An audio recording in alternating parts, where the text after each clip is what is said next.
Want to find out what is important when offering money to purchase a home? Stick around to find out. Welcome to my channel. This is part 2 of a video series that I'm putting together where I explain the ins and outs of writing an offer on a new home. In this video, we will discuss what is on a purchase agreement as far as it comes to that cold, hard cash. I'm a licensed realtor here in Iowa and Illinois, so I'll be speaking on the laws that apply here, but there's some generalities that can apply to your situation.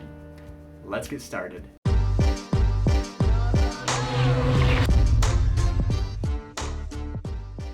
The first thing you need to discover is what is a purchase agreement before I can even discuss what's on it. So here's a quick summary. A purchase agreement is a legal binding document that formalizes all aspects of the purchase of a home. It outlines things like what inspections you want to be completed, if there's an appraisal that needed to be done, when will the closing be, and yes, how much money you're wanting to offer on the property. And that is the focus of today's video. When offering on a home, the first thing you should be asking your realtor is, how much should I be offering? If the realtor is doing their job correctly, they should be able to answer that question and provide data on how they came up with that number. A good realtor will already have comps or comparables ready to go when you're ready to make an offer. Comps are what tell us realtors what is going on in the market. Comps are homes that have sold in that area that are similar to the home in question. The general rule of thumb is that comps should be no more than 6 months old, and they should be within a couple hundred square feet difference of the home that you were looking for. Obviously, there's a lot more that goes into making a good comp, but follow these guidelines to understand what you should be offering for a home. Now you have decided what you want to offer on the home. The purchase agreement is also going to lay out how you'll be paying for this offer amount. The two main options that you can choose from are either cash or financing. If you're paying financing, the purchase agreement is going to be asking you, what kind of financing? Are you getting a conventional loan? Are you getting an FHA loan?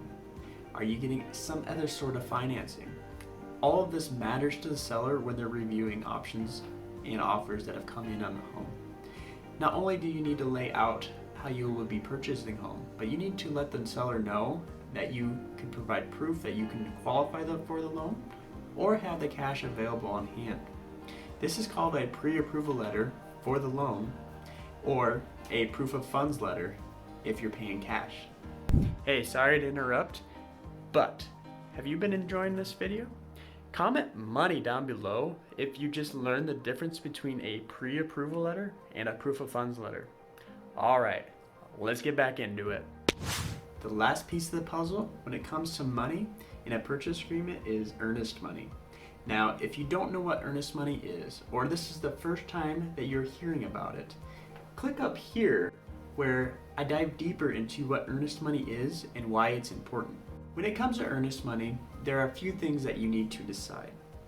The first is how long will it take to get delivered, and who will be holding the earnest money. Now, this is where differences can come into place state to state. Here in Iowa and Illinois, money must be in an escrow account. These escrow accounts are typically held by brokerages, but not always. So when writing the purchase agreement, you and your realtor will need to decide where it should be held.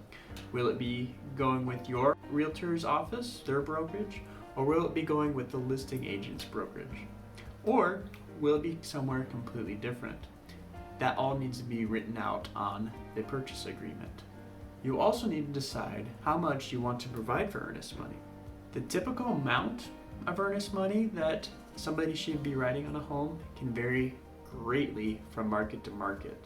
So again, you need to lean on your realtor to help understand what that market is and how much you should be offering for earnest money.